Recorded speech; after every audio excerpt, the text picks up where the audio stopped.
Neste vídeo vou mostrar como registar as estatísticas individuais de cada jogador num jogo de futebol. Após o jogo ter terminado e termos já aqui alguns registros efetuados, nomeadamente os golos e as substituições, nós podemos ir então fazer o registro das estatísticas individuais, clicando então em estatísticas individuais no quadro do jogo. Vai-nos surgir um quadro onde nos surgem os jogadores convocados para a partida e aqui do lado esquerdo. É evidente que do lado direito vão-nos surgir apenas as informações relativas ao jogador que está selecionado. Neste caso é o guarda-redes Vítor Valdés. Tem aqui a sua fotografia e, portanto, todas as informações que nós registarmos aqui têm exclusivamente a ver com o guarda-redes. Ora, o que nós podemos encontrar aqui são várias informações e várias funcionalidades que eu vou passar a explicar. Neste caso temos aqui a informação sobre o tempo total do jogo, ok? Foi aquele tempo que nós registámos então aqui no quadro do jogo e, portanto, quando nós entramos neste quadro temos aqui sempre um tempo de orientação para sabermos qual foi o tempo total do jogo. Podemos definir para o jogador Vítor Valdés qual foi o tempo de jogo que ele jogou neste caso. Ele entrou ao minuto 0, que quer dizer que foi titular, e saiu, e reparem, tem aqui minuto 0. Ora bom, se eu sei que o jogador foi titular e não foi objeto de substituição, reparem o que é que eu posso fazer. Posso clicar aqui simplesmente neste relógio e ele automaticamente vai-me colocar a totalidade do tempo de jogo. Temos aqui à frente estas duas setas que nos permitem fazer o seguinte: se nós clicarmos nela, o sistema vai procurar na base de dados se existe algum registro de substituição deste jogador. E se esse registro existir, ele automaticamente irá colocar aqui qual foi o minuto de entrada e o minuto de saída. Ora, neste caso, como não existem registro para o jogador Vítor Valdés, o sistema vai dizer que não foram encontrados dados registados. Temos depois aqui um conjunto de 3 pequenos relógios que têm funções diferentes. Se eu clicar no primeiro, ele não vai agora fazer nada. Se eu clicar no segundo, ele vai dizer que os minutos jogados foram 94. Se eu clicar no terceiro, também não vai fazer rigorosamente nada, uma vez que eu aqui, se alterar os valores, reparem o que é que vai acontecer. Se eu definir aqui 80, vou clicar no primeiro, ele vai definir 0. Okay? Vou clicar no segundo, ele vai definir o tempo total do jogo, independentemente do valor que eu coloquei ali, e se eu clicar no terceiro, ele vai definir o valor que está ali. Ora bom, porquê é que estes dados estão aqui repetidos? Porque existem 3 campos que vão ser registados na base de dados. Um será o minuto de entrada e o minuto de saída. E, no entanto, aqui os minutos jogados podem não corresponder exatamente ao minuto de entrada e minuto de saída. Eu vou dar o exemplo, por exemplo, num jogo de futebol de salão ou futsal. O que acontece é que o jogador pode ter entrado ao minuto 0 e pode ter saído ao minuto 20. Mas, entretanto, durante o jogo, saiu e entrou várias vezes. Então, é conveniente que neste caso, se defina aqui um tempo de jogo, ok, que seja compatível com aquilo que o jogador fez durante a partida. Depois temos aqui, deste lado, temos 2 colunas que dizem respeito a lances bem executados e a lances mal executados. E depois temos aqui a descrição de cada um dos lances. Neste caso, os remates, passes, cruzamentos, cabeceamentos, assistências, etc. O que quer dizer que nós vamos colocar aqui, por exemplo, 2 ou 3 remates. Neste caso, o Vítor Valdés não faria grandes remates, mas vamos colocar aqui 3 remates bem-sucedidos e um remate mal-sucedido. Por exemplo, o treinador considera que houve um remate que foi executado de forma mal executada, neste caso, que não foi à baliza, por exemplo, e poderá então aqui definir de forma muito objetiva o que é que ele considerou ser um remate bem executado e um remate mal executado. O que acontece agora é o seguinte, e há aqui, peço desculpa pelo facto, há aqui também uma outra coluna com dados genéricos, onde tem aqui cedências de canto, cedências de lançamento, faltas sofridas, foras de jogo assinalados ao jogador, os golos que ele marcou, e nós poderemos aqui colocar o número de golos, e portanto esta estatística vai funcionar de forma quase independente do quadro de jogo. Número de cartões amarelos, e depois se o jogador teve ou não um cartão vermelho, poderemos assinalar aqui neste espaço.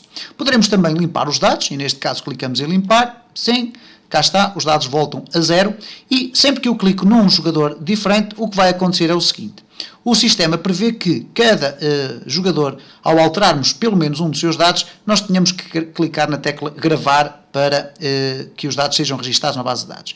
Se nós não fizermos essa gravação e tentarmos modificar ou alterar o jogador sobre o qual vamos colocar os dados estatísticos, ele pergunta se nós queremos gravar e continuar. E se nós dissermos que sim, automaticamente os dados de Vítor Valdés serão gravados. Vamos imaginar, por exemplo, colocávamos aqui defesas efetuadas. Vamos colocar aqui, no caso do Vítor Valdés, 14 defesas efetuadas. Mas não clicamos no gravar. Vamos clicar aqui em Dani Alves. Ele verificou que houve dados que foram alterados. Vamos clicar em gravar, sim. Temos então agora aqui o Dani Alves. Se regressarmos ao Vítor Valdés, como podem reparar, os valores ficaram lá registados. É evidente que aqui no Vítor Valdés nós esquecemos de colocar a titularidade completa. Neste caso vamos colocar a titularidade, os 94 minutos. Vamos colocar aqui também os 94 minutos. Vamos agora gravar. Ok. E agora quando clicarmos em Dani Alves, verificaram que o sistema verificou que já estavam os dados gravados e, portanto, não necessitou de gravar novamente. Ora, eu sei que aqui no jogo houve uma substituição, por exemplo, do Andrés Iniesta. Ora, o que é que acontece? Então, vamos aqui exemplificar o que acontece se eu selecionar o Andrés Iniesta e clicar aqui neste botão, que vai buscar então, ou nestas setas, que vai buscar então informações sobre a existência ou não de substituições. E ele vai automaticamente detectar que houve uma substituição e, portanto, coloca ali o minuto a que o jogador saiu. Okay? E aqui em baixo também, nos minutos jogados, ele automaticamente faz imediatamente o cálculo. Okay? Se o jogador tivesse entrado aos 10 minutos e tudo isso, nós aqui faríamos então novamente o cálculo e ele automaticamente corrige essa informação. E portanto podemos ir colocando aqui os valores, vamos colocar aqui os valores fictícios, 7, 2, 1, vamos deixar 0, 2, 3, 4, enfim, vamos aqui espalhar alguns valores, vamos clicar em gravar. Podemos passar ao jogador seguinte e por aí fora iríamos colocar aqui as várias informações. Chama a atenção também para a existência aqui da possibilidade do treinador poder atribuir uma classificação muito pessoal ao desempenho de cada jogador. E essa classificação varia entre 0 e o valor 100. Okay? E portanto vamos aqui dar uma classificação, por exemplo, a este jogador. Vamos gravar. Ok. Muito bem. Se quisermos ver os dados completos desta partida, clicamos em ver dados completos e neste caso é apresentado um quadro onde nós podemos consultar então aqui um resumo de todos os jogadores e todos os valores que nós colocamos para cada um deles, neste caso. Ora, temos aqui o valor da classificação do jogador que nós colocamos, temos aqui o minuto a que ele saiu, por exemplo, aqui o Andrés Iniesta, quantos minutos é que ele jogou, 35, temos aqui depois o conjunto de todas as informações e eu chamo a particular atenção para a forma como elas são apresentadas. Neste caso, nós temos aqui a barra, o que quer dizer que todos os valores que estão do lado esquerdo correspondem aos lances bem executados e os valores do lado direito correspondem aos lances mal executados, ok? Podemos aqui filtrar lances positivos e lances negativos, só mostrar, por exemplo, os lances positivos, e então vamos clicar em refrescar, e neste caso, os valores que são apresentados na tabela dizem respeito apenas aos lances que nós consideramos positivos, ok? Se clicarmos lances negativos, ele vai refrescar a tabela e nós vamos então ter aqui os lances negativos apenas apresentados, para além dos outros que não têm qualquer tipo de distinção. Podemos também aqui ir clicando nesta tecla para ir comprimindo um pouco mais a tabela, para ser mais fácil ler os dados. E temos também aqui um aspecto que pode ser extremamente interessante, que é este, que é o esconder os valores de zero.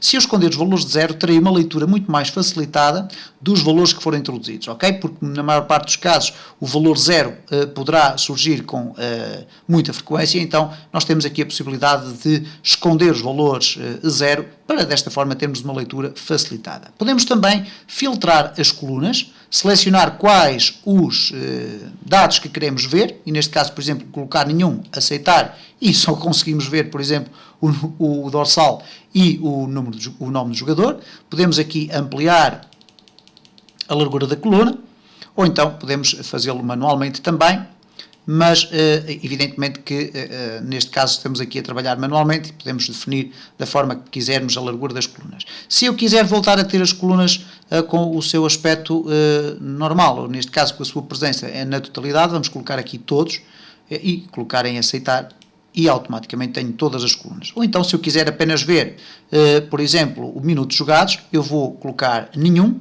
e depois definir minutos jogados, aceitar, e só vou ter aqui a coluna dos minutos jogados e neste caso temos então aqui os dados dos diferentes jogadores para a partida em causa.